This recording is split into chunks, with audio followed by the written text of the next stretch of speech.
இவங்களெல்லாம் சும்மாவே விடக்கூடாது, கண்டிப்பா தூக்குல போட்டே ஆகணும் அப்படின்னு சொல்லிட்டு நடிகர் ஜெயம் ரவி அவர்கள் புதுச்சேரியில நடந்த அந்த சம்பவத்திற்காக இப்ப குரல் தூக்கியிருக்காரு. அத பத்தி தான் இந்த வீடியோல நம்ம இப்போ முழுமையா பார்க்க போறோம். புதுச்சேரியில சிறுமி ரொம்ப கொடூரமா கொலை செய்யப்பட்ட வழக்குல இன்னைக்கு 2 பேர் கைதாயிருக்காங்க. சோ எதனாலங்கிற காரணங்கள் எல்லாருக்குமே நல்லாவே தெரியும். வீட்டு வாசல்ல விளையாண்டுட்டு இருந்த ஒரு குழந்தைய சீரழிச்சு கொன்னு அத சாக்கடையில போட்டிருக்க இந்த செய்தி பயங்கர வைரலா போய்கிட்டு இருக்கு. நிறைய பேர் கண்டனம் தெரிவிச்சுட்டு வந்துட்டு இருக்காங்க. இதுல திரைப்பட்டாளங்களும் இருக்கட்டும், அரசியல்வாதிகளும் இருக்கட்டும், இன்னும் சாமானிய மக்கள் எல்லாருமே குரல் எழுப்பிக்கிட்டு தான் இருக்காங்க. இந்த நிலையில ஒரு சில விஷயங்கள் வெளிப்பட்டிருக்கு. அத என்ன சொல்லிருக்காங்க அப்படின்னு பார்த்தா, இன்னைக்கு நிறைய பேர் பணத்தாசைனால காரணமே இல்லாத அரசியல்வாதிகள் எல்லாருமே இன்னைக்கு ஆட்சி செய்யற காரணமால போதைப் பொருட்களை பள்ளியிலயும் சரி கல்லூரியிலும் சரி சாதாரணமா சேல் பண்ணிட்டு இருக்காங்க. செல்போன்ல இப்ப சொல்ல போனா ஆபாச படங்கள்லாம் டைரக்டாவே வந்துட்டு இருக்கு. இதனாலேயே படிக்கிற பசங்க எல்லாருமே கெட்டு போயிட்டு இருக்காங்க.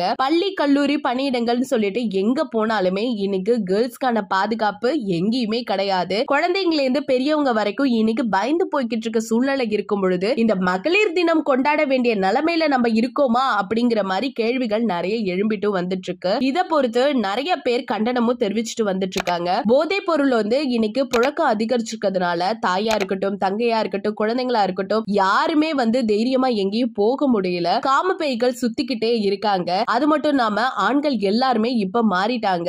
ஆண்களால சேஃப் இல்ல அப்படிங்கிற ஒரு வார்த்தையை சொல்லக்கூடிய நிலைமையில நம்ம எல்லாருமே தள்ளப்பட்டுட்டோம். இப்ப பல இடத்துல எச்சரிப்புகளும் அது மட்டும் இல்லாம போதைப் பொருள் வியாபாரமும் ரொம்பவே ஜோரா நடந்துட்டு இருக்கு. அப்படிங்கறதுனால நம்ம எல்லா இடத்துலயுமே பெண்கள் ஒரு அடிமைகளாவே மாறிட்டு வந்துட்டு இருக்காங்க. மனசாட்சி இல்லாத மனித மிருகங்கள் இன்னைக்கு சுத்திட்டு வந்துட்டு இருக்காங்கன்னு நினைக்கும் பொழுது ரொம்பவே கொடுமையா இருந்துட்டு இருக்கு. சோ நம்ம எல்லாருக்குமே தெரியும், ரீசன்ட் பீரியட்ல சித்தா மாதிரி படம் எல்லாம் இந்த பாலியல் வன்கொடுமை கொடுக்கறவங்களுக்கு எப்படி தண்டனை கொடுக்கலாம் அப்படிங்கிற மாதிரி நிறைய விஷயங்களை பார்த்து அதுல கொடுத்திருந்திருப்பாங்க. இப்ப நிறைய நடிகர்களும் கண்டனம் தெரிவிச்சுட்டு வந்துட்டு இருந்தாங்க. நேத்தி கமலஹாசன், விஜய் உள்ளிட்ட பல பேர் கண்டிப்பா இவங்களை விடக்கூடாது அப்படின்னு நிறைய விஷயங்களை சொல்லிட்டு இருந்த நிலையில அதை தொடர்ந்து இப்ப ஜெயம் ரவி அவர்கள் என்ன சொல்லியிருக்காரு அவர் ட்விட்டர் பக்கத்துலன்னு பார்த்தா, இந்த கொடிய மிருகங்களை கண்டிப்பா விடக்கூடாது, தூக்குல போடுங்க அப்படின்னு சொல்லி கொந்தளிச்சு ட்விட் போட்டிருக்காரு. இத பார்த்த எல்லா ரசிகர்களுமே கண்டிப்பா இவரை தூக்குல போட்டுதான் ஆகணும்னு சொல்லிட்டு அவங்க